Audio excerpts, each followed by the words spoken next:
Ito medyo ano 'to, medyo nakakabahala 'to, and I'm sure na napanood niyo na 'to sa iba. But medyo ano, medyo ako iba yung nakikita ko dito, eh. Iba yung nakikita ko dito sa issue na 'to. And I think dapat maging mabahala tayo dito. I'm pretty sure ganito ang magiging style ng, smear campaign sa mga susunod na eleksyon. Panoorin natin 'tong balita. As usual, bago tayo pumunta diyan sa topic na 'yan, ay magsha-shoutout muna tayo sa mga kaibigan natin sa Sendwave! Ayan, ano ba? Bago nakalimutan ko yung script ko, wait. Ayan, kung kayo ay magpapadala ng inyong mga remittances sa Pilipinas, at gusto niyo mabilis na actually almost real time nga 'tong Sendwave, mga kotsero, eh. Gamitin niyo si Sendwave. Ang gagawin niyo lang ay i-download ang Sendwave app, gawa kayo ng account, lagay niyo ba account details at pwedeng-pwede niyo nang ipadala yung mga remittances sa Pilipinas, through GCash sa mga bangko at iba't ibang mga pawn shop sa bansa. At kapag ginamit niyo pa kayong promo code na Coach Jared, ay makakuha kayo ng karagdagang $20 free credit. Ito pala. Kaya mga kotsero, gamitin na si Sendwave for all of your remittance needs. Talamak ngayon online ang mga content kung saan ginagaya ang mukha o boses ng ilang personalidad gamit ang artificial intelligence para manloko. Isa sa mga bagong biktima ay si Pangulong Bongbong Marcos mismo na pinapalabas na nagdeklara na ng giyera sa China. Nasa frontline ng balitang yan si Mon Gualvez. Niratrat ng kanyon, pinasabugan ng Pinas, at atakihin ng China. Ilan lang yan sa agaw pansin na thumbnails ng YouTube channel na Dapat Balita na nagpo-post ng content tungkol sa agawan ng teritoryo ng China at Pilipinas. Parang legit na balita ang atake sa videos nila na may libo-libong views at may higit 127,000 na subscribers pa. Prominente sa mga thumbnail ang ilang litrato ni Pangulong Bongbong Marcos na tila nakikipag-away talaga sa China. Sa isa pa nga sa mga video, dinig ang tila boses mismo ni PBBM na nagdeklara na raw ng giyera sa China. Nagbigay na po ako ng go signal kung Pinas, atakehin din nila. Sabi ko sa ating mga magigiting na sundalo, gumanti sa China kung kinakailangan. Pero ang boses na yan, peke pala. Ayon sa artificial intelligence experts, voice cloning ang tawag dito. Kaiba sa deepfake kung saan kinokopya pati mukha, sa voice cloning, boses lamang ang ginagaya. Kaya para malaman kung talagang madaling makapanloko, pinanood at pinarinig namin sa iba ang content ng Dapat Balita. Boses niya po si Bongbong Marcos. Parang si Presidente, parang siya yung sa boses niya. Si Bibi, mga ano ko pag yan, boses niya. Kung ang daming nabola, di ba? tutusin, madali lang daw mahalata na peke ang video ayon sa tech expert na si Art Samaniego. Halatang pilit na ginagaya yung boses, pati yung tono. Yun nga lang, aminado si Art na hindi raw lahat may sapat na kaalaman sa pagkilatis ng mga ganitong content online. Kulang tayo sa education. Akala ng mga tao, untrained na mga tao na totoo talaga to kasi nakikita nila yung video, meron silang boses na naririnig na kahit hindi naman talaga kaboses ng presidente at halatang pilit, maniniwala pa rin sila dito. Ayon naman sa artificial intelligence expert na si Dominic Ligot, piling content lang ang madalas paggamitan ng deepfake at voice cloning. Political issues, chismis, health, and any investment type, mga investment scams, no? Kasi yan yung matunog sa tao. Dahil mabilis mag-viral ang ganitong mga content, nababahala ang isang grupo sa posibleng pangmatagalang epekto nito sa mga nabibiktima ng fake news. Very dangerous yung mga ganitong misleading contents. It can lead to blindness to other people dahil kung hindi nga maiko-correct ito, maaaring ito yung paniwalaan ng mga tao. Sa ngayon, burado na ang YouTube page ng Dapat Balita. Wala pang pahayag ang palasyo sa issue. Pero nakikipag-ugnayan ng Department of Information and Communications Technology sa security sector sa gitna ng pag-voice clone sa Pangulo. Tinitignan na rin nila ang posibleng paglabag ng mga nasa likod nito sa ilalim ng Cybercrime Prevention Act. Nagbabalita mula sa Frontline. Yan. Dati kasi meron akong pinagtripan na may ginawa akong content before sa isa ko pang channel noon. Pero luma na, tinake down ko na yung channel nga eh. Tinanggal ko na siya. Naalala niyo nung yung kay Pulong, yung naglabas siya ng statement tungkol doon sa PI sa Davao, tapos si Nograles daw yung nag-aasikaso, etc. Gumawa ako nung nun, kumbaga, nakasulat yung, tawag dito? Nakasulat yung sinabi niya, yung statement niya, tapos may nagsasalita sa background, nakaboses ni Pulong. So, pakita ko sa inyo kung paano ko siya ginawa. Ako dito ako kumuha. Ayan, ganyan lang yan. Oh. Tapos, nag-save na ako ng boses ni Pulong. Ayan, Pulong. Pakinggan natin kung yung sample. Sample lang kasi hindi na ako nakasubscribe eh. Hindi ko na inano to eh. Tinuloy. Kasi pinagbawal na sa YouTube. Pinagbawal na sa YouTube eh. Kailangan i-indicate mo na kung gumagamit ka ng AI content. So, ito sample. Okay. Allow the world to live as it chooses and allow yourself to live as you choose. Narinig niya? Narinig niya ba? Ayan, si Pulong yun. Paano ko ginawa yan? Pakita ko sa inyo. I-upload niyo yung boses niya dito mismo sa website. Kita ba? Buti hindi nakita yung anong website to. Pero sa mga familiar, alam niyo to. Sa mga familiar. Pero ganun siya. I-upload mo lang dito. Pagka-upload mo, yun na. Kuha mo na yung boses. Ganun lang kadali. 5 minutes worth of video lang ang kailangan mo, guys. Yun, meron ka ng boses. Kailangan nakakuha kang boses ni Pulong. Allow the world to live as it chooses and allow yourself to live as you choose. Narinig niyo ba? So, yun. Ganun lang kadali. Ganun lang kadali, guys. This is really a cause for concern. Bakit? May papakita ako sa inyong video. Hindi ko alam kung nakita nyo na to. Etong post na to. Nasa YouTube to ngayon. Pakalat-kalat sa YouTube Shorts. Pakalat-kalat to. Picture ni Apo Lakay. Tapos ang sabi, Apo Lakay, binulgar na buntisin ni Bongbong ang pinsan niya dahil sabog sa cocaine. Ito yung topic. Ito yung video. Take note, hindi ko medyo iniba ko lang yung boses for copyright purposes kasi baka makopyright ako. Pero tingnan nyo na lang yung image, yung video mismo. Panoorin nyo to. This is the little Amy before. Now she's grown up already. This is the daughter of Bongbong from his first cousin Teresita Romualdez. How that happened? Because of drugs. May biruin ninyo dahil sa cocaine. Very high siya sa droga. Nabuntisan niya yung pinsang buo, si Teresita, na anak ni Vicente Romualdez. Yun. Halatadong AI. Oo, sa atin halata. Sa atin. Na alam natin kung ano yan. Sa atin. But not everyone are like us. Hindi lahat ng Pilipino alam na peke ito. Na deepfake ito. Hindi lahat ng Pilipino alam yan. Kanina nga, di ba, yung pinakitang video no sa tricycle driver tsaka doon sa isa pang kausap na kuya. Anong sinabi? Parang boses ni Bongbong Marcos. Yung baka sinabi niya talaga. Sa mga mata natin, oo, alam natin. Sa mga mata natin. Kasi familiar tayo dito, alam natin to. Lalo na di sa parte na to. Yung nagsasalita. Yan. Obvious Very high siya. Dito very obvious, di ba? Kasi syempre, paano nga naman gagalaw yung picture ni Apo Lakay? Picture yan. Sa atin yun. May mga taong maniniwala dito. And ano yung kinakalat nilang impormasyon? Fake news agad. Nabuntis daw ni PBBM yung pinsan niya at ang resulta daw nun ay si Little Amy.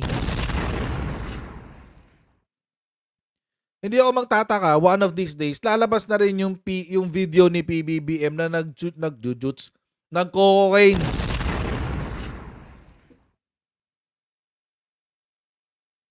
Hindi na rin ako magtataka kung lalabas na yun anytime soon. Bakit? Gumagawa na sila Kinukondisyon na nila yung mga utak natin na, uy, teka, baka nga may ganito, baka nga may ganyan, etc. etc. Ginamit pa si Apple Akay.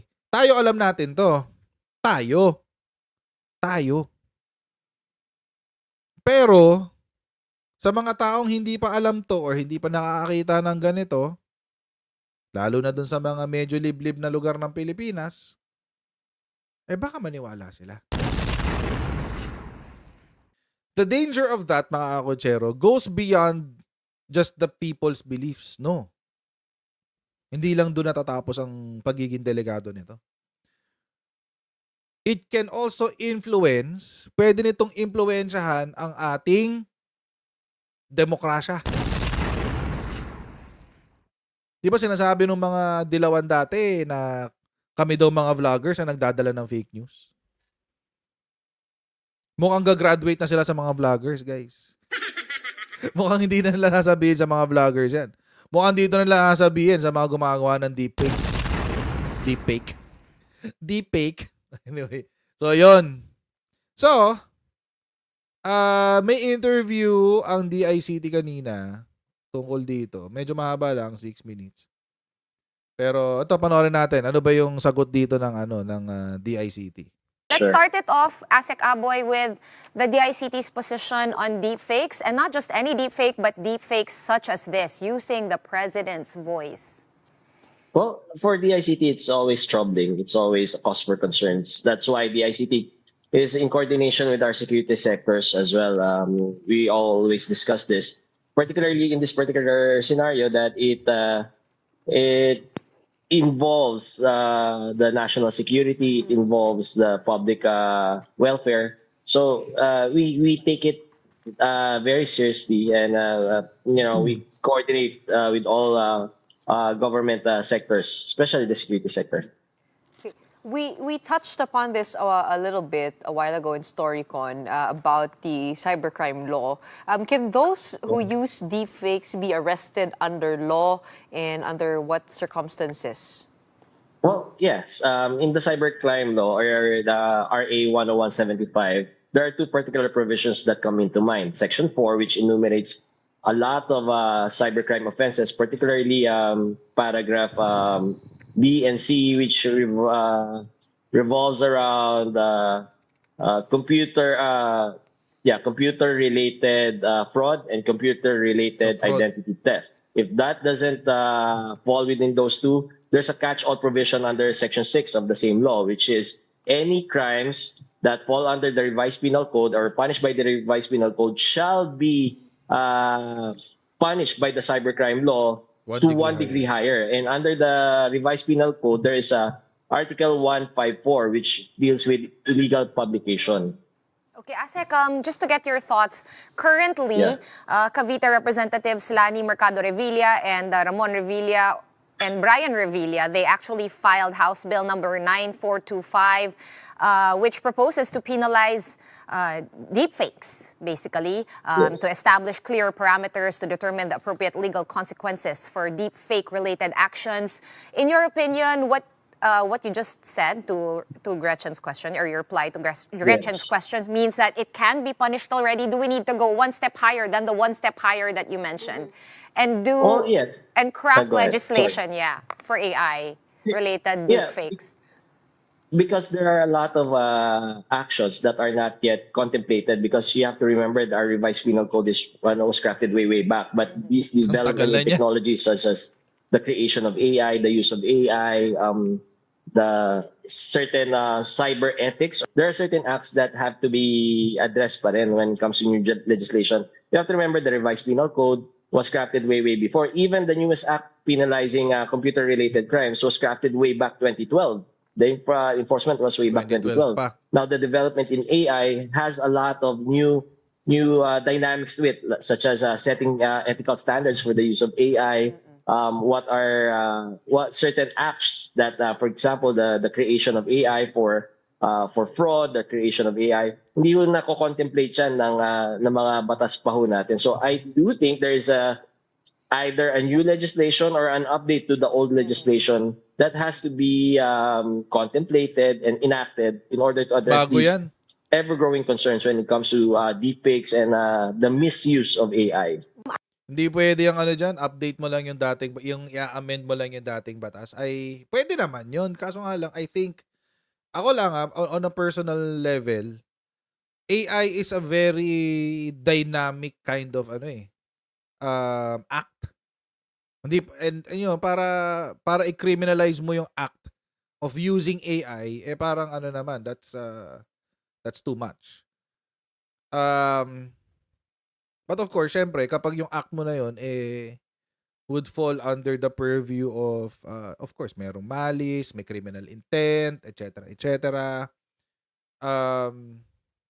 It should be punishable by law. So, parang parang yung updating our cybercrime law won't be enough. Parang kulang yun. Kasi nga, may catch-all provision ka na dun na tawag dito, na kapag hindi covered ng cybercrime law pero punishable ng RPC, Revised Penal Code, pero ginawa din ito sa online, then you have a cybercrime basically. Kaso nga lang,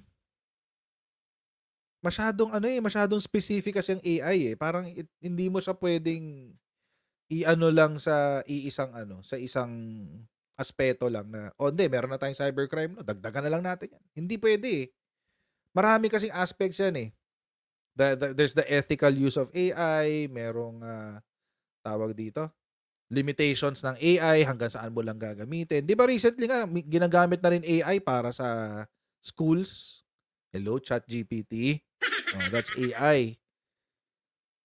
So, ginagamit siya ng mga high school, ng mga college students para magsulat ng kanilang mga thesis, mga research paper. Hindi na sila nagre-research, itatanong na lang nila kay ChatGPT. ChatGPT! Ganun, tatype mo yun ChatGPT, write me a 2-paragraph summary on The Prince by Machiavelli, etc. Ganun. Magkano yun? 2 paragraph. Ang ganda pa ng pagkakasulat. Oo. Di ba may mga social media people nga na gumagamit ngayon yan para bulahin tayo, para maniwala sa kanila. Ginamit si Machiavelli tsaka Sun Tzu. So, maraming it's too diverse. Masyadong maraming topics na pwedeng ipasok doon sa ganong klaseng legislation. It should be a separate law. In my opinion lang. Like, how dangerous is this that, may mga ganitong content, especially the 2025 polls are, coming up. What would prevent, other than that, stepping up itong mga penalties and all? Also, what are the potential abuses Correct. during election time Yun. that you are forecasting? Yeah, matagal na ho namin sinasabi to. There needs to be some, again, this goes into the legislative phase of government na kailangan ho kasama do sa ika-craft nila legislation, and hopefully soon, yung kasama ho yung electoral fraud. Kasi nakikita na ho natin, magagamit ang AI sa pag-mamanipula or pag-susway sa ating mga botante. Correct. In order to vote for or more possibly against a certain individual. Nakikita na ho natin to. In fact, I was in discussion with a private group, Scamwatch, na ito ho ang sinusulong nilang amendahan ng ating batas at talagang not legislation very soon, hopefully it would come out sa rules soon ng COMELEC when it comes to the 2025 polls. Okay. And of course, as we know, there's only so much we can do from a policy point of view, from a law enforcement point of view. The best, I think, defense against these things is for us to be discerning. Pero hindi rin yun ganun kadali. As you would know, are there currently any initiatives from the DICT, maybe to educate people? I'm not really sure, what we can actionably do apart from people really, being discerning. Is there a program that can help us spot these like an deepfakes? app, maybe a third-party app? Yun na nga ho, Sa as we were ChatGPT discussing meron. kanina do sa isang programa nyo, I think Gretchen was there. We're constantly in discussion with these social media platforms because these deepfakes, these fake news need a platform wherein they may catapult their ideas and mislead the people. So ayoko naman ho pangunahan sila, pero ang masasabi ko lang ho ay they're very cooperative and they're very receptive to the ideas of government and addressing these challenges and concerns. And I think in the very near future, they will be coming up with new policies when it comes to deepfakes and AI-generated content. Gaya ho na sabi nyo, para ho malaman natin ano yung AI-generated, ano ho yung totoo. So, hopefully that comes out soon. Yun. Actually, si YouTube, nauna na siya. Kaya nga, binura ko na yung isang channel na kasi puro AI yun eh. Puro AI voices. Pero hindi naman ako doon nag-fake news. Hindi katulad nung ginawa ni Kuya. Ang ginawa ni Kuya, nameke talaga siya ng balita. No, I did not do that. Meron lang akong nagbabasa ng balita. So magsusulat ako ng balita, sulat ko siya. Tapos may ibang magbabasa. Kumbaga, parang VO ba? Voice over. Pang voice over lang. Yung pinakita ko sa inyo kanina, ganun. Yun. But I get kinukuha ko yung information from actual news. Kukuha ko sa dyaryo, kukuha ko sa susulat ko lang siya, tatype ko lang siya. Pero itong si Kuya, yung dapat pangalan niya, dapat balita. Ay, nameke talaga ng balita. Grabe. Nameke talaga siya. Tikas ng mga. Buti ka na take down na yung video niya eh. Ay, yung YouTube channel niya eh. Yung sa Facebook niya, nandoon pa rin. Buhay pa rin yung Facebook niya. Pero wala na yung mga videos na yan. Wala na siya. Hindi na siya. Ang last, parang yung mga nandoon na lang, yung mga upload niya noong 2021. Yun na lang. So si YouTube, nauna na siya. Tinanggal na nila yung, pag nag-upload ka ng AI-generated content, kailangan i-indicate mo, this is AI-generated. I-click mo yun. Pag hindi mo kinlik, may violation ka na sa community standards. So, kay YouTube yun. Kay Facebook, I don't know. Parang hindi pa yata ganun si Facebook. But, ito yung mas nakakatakot kasi. And I think this is a very important aspect ng dangers ng AI. Kasi, pwede niyang, it can undermine our democracy. Bakit? By influencing how people think. Halimbawa, paano kung kagatin ng taong bayan to? Itong deepfake na Apple ay. Eh di maniniwala ang mga Pilipino na si Amy anak pala ni Bongbong Marcos. Sa pinsan niya. And it can be used to undermine our right to vote. Yung itong ating karapatang bumoto. And actually, ginawa na yan ng isang bansa before. Sino? Si China. Ginawa na niya yan. Oo, ginawa na niya yan. For example, ito, last year, deep fake news anchors appear in pro-China footage on social media, research group says. Ito yun, si Wolf News. News anchors daw sila. Pero pinagkakalat nila mga pro-China propaganda. Chinese state-aligned actors are using AI-generated deepfake news broadcasters to peddle pro-China propaganda for social media platforms, a new research report claims. Ang sabi. Spamouflage daw ang tawag dun. Research firm Graphica said it discovered the deepfakes on social media while tracking pro-China disinformation operations known as spamouflage. The Chinese government has warned that deepfakes present a danger to national security and social stability kasi ginagamit din sa kanila. At wala raw immediate comment from China on Graphica's report. Yun. So, ginagamit nila pang propaganda. Hindi natin alam kung yung mga videos na ginamitan ng boses ni PBBM was used for personal gain. Let's say, gusto lang niya magkaroon ng maraming viewers sa channel niya. Gusto niya kumita sa YouTube.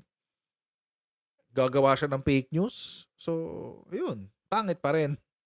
Pangit pa rin yun kasi gumawa ka ng fake news para lumaki, di ba? Parang ang pangit naman nun.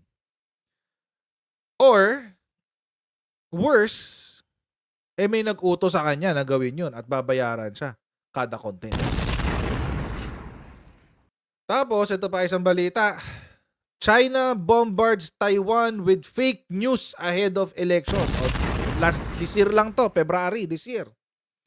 Binomba daw ang Taiwan ng napakaraming fake news netong election nila, presidential election. Ano yung isang ginawa nila para gawin yung ganyang klase ng ng pag-atake sa China? Sa Taiwan is deepfakes. Asan yun? The use of deepfakes, artificial intelligence generated videos, images and audio clips are also featuring in this election cycle as a tool of personality assassination or character assassination. Case in point, like this one. Character assassination yan.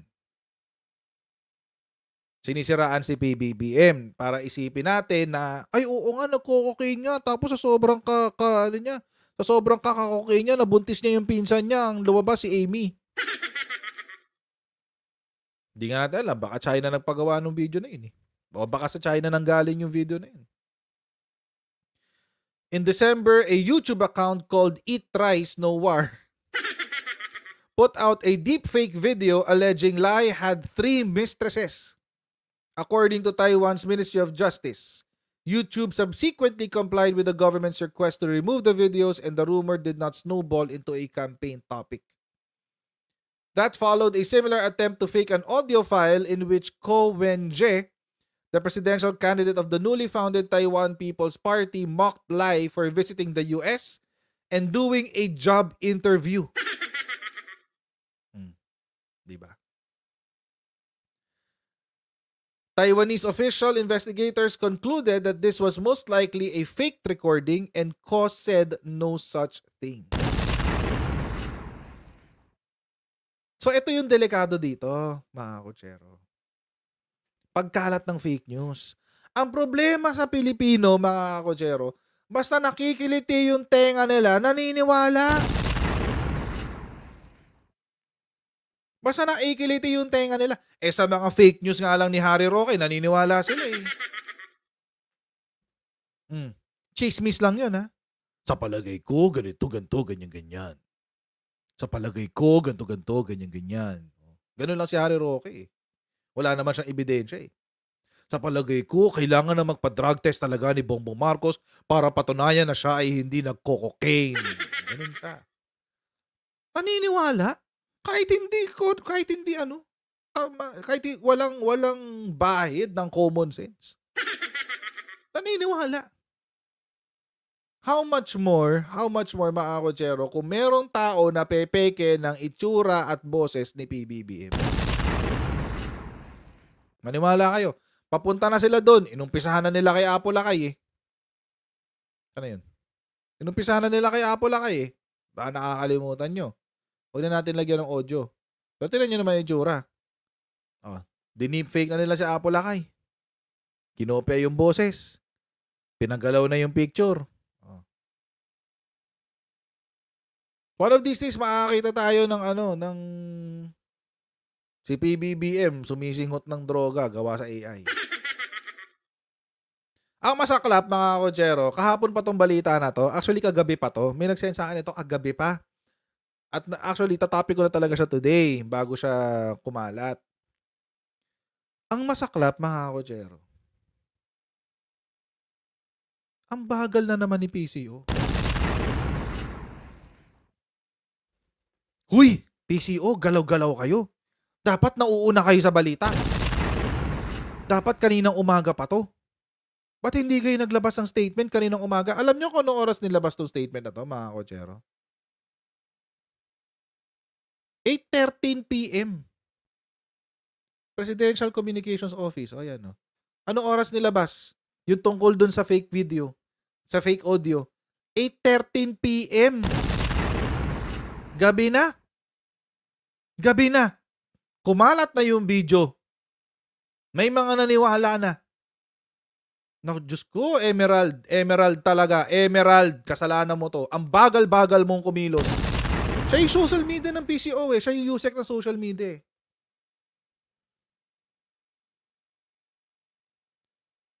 It has come to our attention that of the Presidential Communication Office that there is a video content posted, etc., etc. Diyos ko.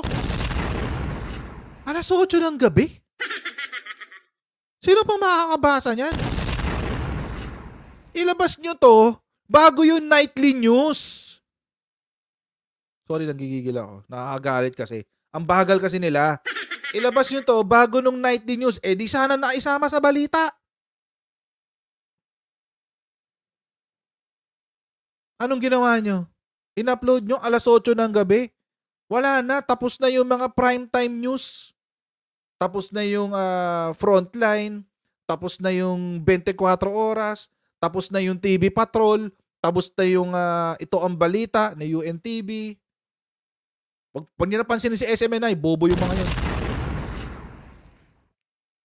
Mga walang kwenta yun. Oh, tapos na. Tapos na silang lahat.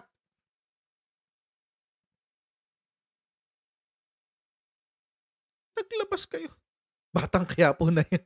Alas 8 ng gabi. Iba na palabas niyan. Sinong manonood ng balita sa gabi? Mga matatanda. Katulad ko. Ako nanonood ako ng News 24/7. Kasi doon lang ako interesado. Tsaka sa mga tao dito, K-drama na gustong panoorin ng misis ko. Tsaka sa mga series na gusto kong panoorin. Diyos ko, PCO. Dapat sinabay nyo to sa news.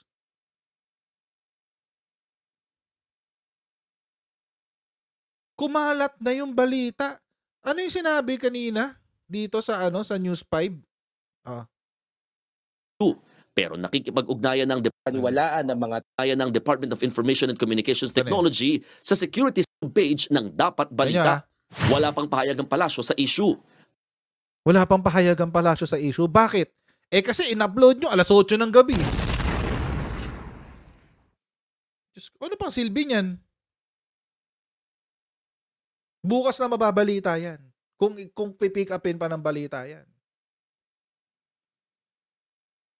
Presidential Communications Office, galaw-galaw dyan. Ano ba kayo? So mga kotsero, ganito lang po tayo sa ating live stream. Please don't forget to like, share, and subscribe sa ating Coach Reality YouTube channel. And pa-follow na rin po tayo sa ating Facebook page para lagi kayo updated sa mga ganap sa aking page. Mga kotsero, I'll see all of you in our next live stream. God bless you guys. See you tomorrow. Bye.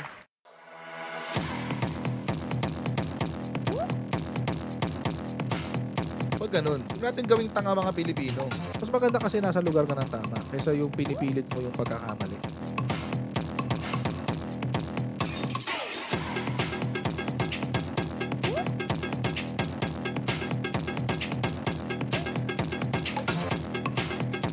Are they willing to go that far? Hindi makakalimutan ng Pilipino yan hanggat di nasasagot niya. Sino ngayon nagsasabi ng totoo?